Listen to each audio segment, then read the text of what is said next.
I then shall declare that taking against the legislature is all to move on every question without waiting for the aid or consent of any other nation on earth. Upon that issue, we expect to carry every single state in this union. As President of the United States, I was present at the first Pan-American Congress in Washington, D.C. I believe that with God's help, our two countries shall continue to live side by side in peace and prosperity. My fellow citizens, recent events have imposed upon the patriotic people of this country a responsibility and a duty greater than that of any since the Civil War. Then it was a struggle to preserve the government of the United States. Now it is a struggle to preserve the financial honor of the government.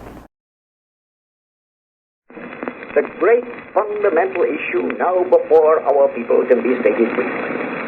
It is, are the American people fit to govern themselves, to rule themselves, to control themselves? I believe they are. My opponents do not. I believe in the right of the people to rule. I believe that the majority of the plain people of the United States will, day in and day out, make fewer mistakes in governing themselves. I am willing to admit that war has accomplished much in the progress of the world. I am willing to admit that there are certain crises in the forward march of Christian civilization that perhaps could not have been met in any other way than by the sword. I am willing to admit that war develops certain heroic traits in men and furnishes a test for the evidence of the highest character. Perhaps, too, it trains and disciplines people. There is a new party which it is difficult to characterize because it is made up of several elements. As I see it, it is made up of three elements in particular. The first consists of those Republicans whose consciences and whose stomachs could not stand what the regular Republicans were doing. Added to this element are a great many men and women of noble character and of elevated purpose who believe that this combination of forces may in the future bring them out on a plane where they can accomplish those things which their hearts have so long desired.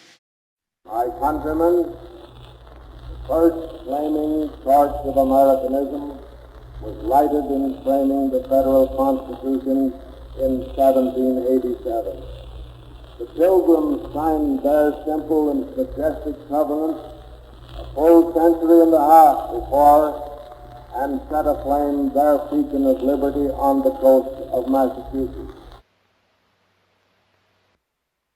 The country needs every ounce of its energy to restore itself. The costs of government are all assessed upon the people. This means that the farmer is doomed to provide a certain amount of money out of the sale of his produce, no matter how low the price, to pay his taxes. The manufacturer, the professional man, the clerk must do the same from their income. America is a land of self-respect, and self-respect is born alone of free men and free women. It is these moral and spiritual qualities in free men which fulfill the meaning and the dream of the word American. Of presenting of America was suddenly and deliberately attacked by naval and air forces of the Empire of Japan.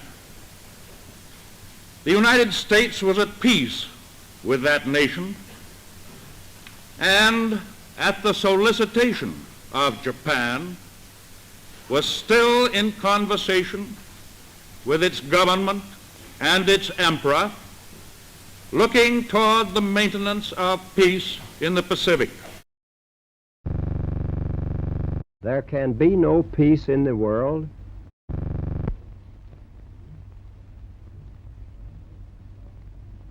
There can be no peace in the world until the military power of Japan is destroyed, with the same completeness as was the power of the European dictators.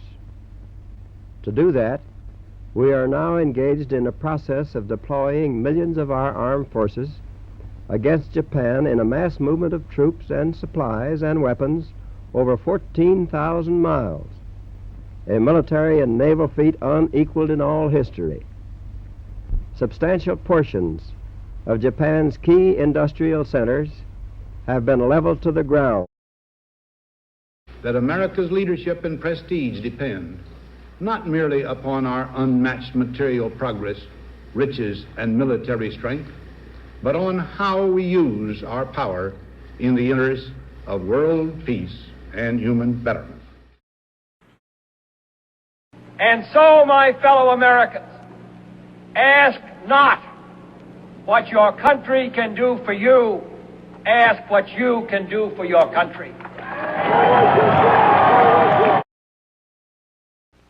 Because it's not just Negroes, but really it's all of us who must overcome the crippling legacy of bigotry and injustice. And we shall overcome. The President and the Congress in a period when our entire focus should be on the great issues of peace abroad and prosperity without inflation at home. Therefore, I shall resign the presidency effective at noon tomorrow. Vice President Ford will be sworn in as president at that hour in this office. Our economy runs. Here are the facts and figures that will not go away. The United States is dependent on foreign sources for about 37% of its present petroleum needs. In 10 years, if we do nothing, we will be importing more than half our oil at prices fixed by others. I realize more than ever that as president, I need your help. So I decided to reach out and to listen to the voices of America. I invited the Camp David people from almost every segment of our society, business and labor, teachers and preachers, governors, mayors, and private citizens. And I left Camp David to listen to other Americans, men and women like you. It has been an extraordinary 10 days. And I want to share with you what I've heard. There is one sign the Soviets can make that would be unmistakable, that would advance dramatically the cause of freedom and peace. Mr. Gorbachev, open this gate. Mr. Gorbachev, tear down this wall. Today, tomorrow, and into the next century, our nation is the enduring dream of every immigrant who ever set foot on these shores and the millions still struggling to be free. This nation, this idea called America, was and always will be a new world, our new world. At a workers' rally in a...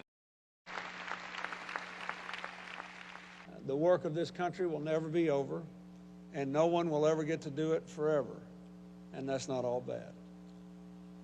We have been very fortunate that the system under which we live has given all of us a chance to live as we have, to work as we have, to serve as we have, and to see our country and the world so much better off. It was a great gift to us, and we should not be sad today. Today, our fellow citizens, our way of life, our very freedom came under attack in a series of deliberate and deadly terrorist acts. The victims were in airplanes or in their offices, secretaries, businessmen and women, military and federal workers, moms and dads, friends and neighbors.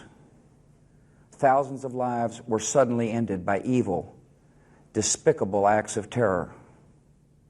The pictures of airplanes flying into buildings, fires burning, huge structures collapsing, have filled us with disbelief, terrible sadness, and a quiet, unyielding anger. If I had told you 8 years ago that America would reverse a Great Recession, reboot our auto industry, and unleash the longest stretch of job creation in our history,